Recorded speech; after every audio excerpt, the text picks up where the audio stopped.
ദൈവനാമത്തിന് മഹത്വം ഉണ്ടായിരിക്കട്ടെ.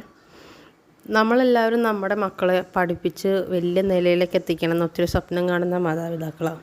പക്ഷെ നമ്മളിൽ എത്ര പേര് നമ്മുടെ മക്കളെ വിശുദ്ധരാക്കണം എന്നൊരു ആത്മാർത്ഥമായ ചിന്തയോടെ മക്കളെ വളർത്തുന്നവരുണ്ടാകും.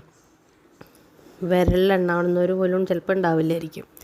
നമുക്ക് നമ്മുടെ മക്കളെ ഈ ലോകത്തിൻ്റെ നേട്ടങ്ങളുടെ കൊടിമുടിയിലെത്തിക്കാൻ നമ്മൾ വ്യഗ്രത കൊണ്ട് നടക്കുമ്പോഴും നമ്മളുടെ മക്കളുടെ ആത്മാവിനെ പറ്റി എത്രത്തോളം ചിന്തിക്കുന്നു എന്ന് നമ്മളൊരു തിരിഞ്ഞു നോട്ടം നടത്തുന്നത് നല്ലതായിരിക്കും.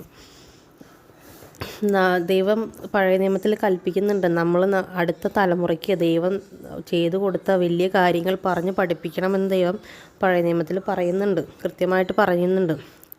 അത് നമ്മൾ എത്രത്തോളം ആത്മാർത്ഥമായി അത് ചെയ്യുന്നുണ്ട്. നമ്മുടെ ദൈവത്തെ പറ്റി നമ്മൾ അടുത്ത തലമുറയ്ക്ക് എത്രത്തോളം പരിചയപ്പെടുത്തുകയും ദൈവത്തെ പറ്റി അറിയിക്കുകയും ദൈവത്തിനെ സ്നേഹിക്കാൻ പഠിപ്പിക്കുകയും ദൈവത്തിൽ ആഴപ്പെടാനൊക്കെ നമ്മൾ എത്രത്തോളം നമ്മുടെ മക്കളെ ഒരുക്കാൻ ഒരു ശ്രമം മാതാപിതാക്കൾ എന്ന നിലയ്ക്ക് നമ്മൾ നടത്തുന്നുണ്ട് എന്നൊക്കെ നമ്മളൊന്ന് ചിന്തിക്കുന്നത് നല്ലതായിരിക്കും. പിന്നെ ദൈവം നമ്മുടെ മക്കളെ ചെറിയ പ്രായത്തിലേ തൊട്ട് വചനമൊക്കെ പഠിപ്പിക്കണം. പ്രായം അനുസരിച്ച് വചനം, ചെറുതും വലുതുമായ വചനങ്ങൾ, അവരുടെ ജീവിതത്തിന് ആവശ്യമായ വചനങ്ങളൊക്കെ നമ്മൾ അവരെ പഠിപ്പിക്കണം. ചെറിയ പ്രായത്തിലെ അവരുടെ ഹൃദയത്തിൽ വചനം നിറയ്ക്കണം.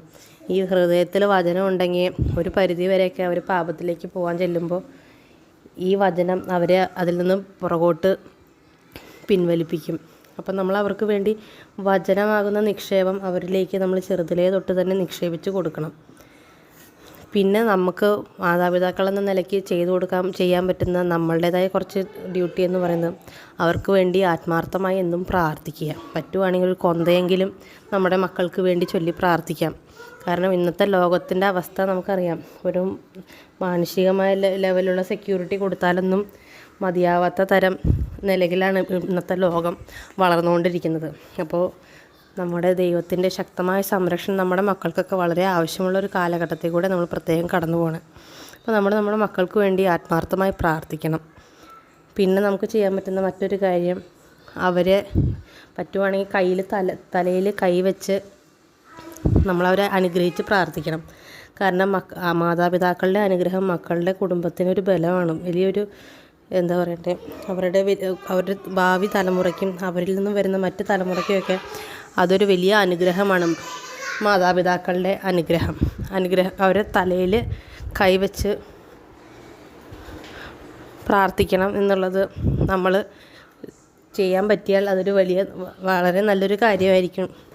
ഇതൊക്കെ നമുക്ക് പ്രാക്ടിക്കലായിട്ട് കുറച്ച് ചെയ്യുവാണെങ്കിൽ ഒരു പരിധി വരെയൊക്കെ നമുക്ക് നമ്മുടെ മക്കളെ അനുസരണയിലും ദൈവത്തിൻ്റെ ഇഷ്ടത്തിലൊക്കെ വളർത്താൻ നമുക്ക് സാധിക്കും. അപ്പോൾ ഇങ്ങനെ കുറച്ച് കാര്യങ്ങൾ ഷെയർ ചെയ്യാനാണ് ഈ ഓഡിയോ ഇട്ടേക്കുന്നത്. നമ്മൾ പ്രാക്ടിക്കലായിട്ട് ചിന്തിച്ച് നമ്മുടെ കുടുംബ സാഹചര്യത്തിന് യോജിച്ച രീതിയിൽ നമ്മുടെ പ്രാർത്ഥനകളും ദൈവത്തെ പറ്റിയുള്ള അറിവുമൊക്കെ നമുക്ക് നമ്മുടെ മക്കളിലേക്ക് കൊടുക്കാൻ ആത്മാർത്ഥമായി ശ്രമിക്കാം.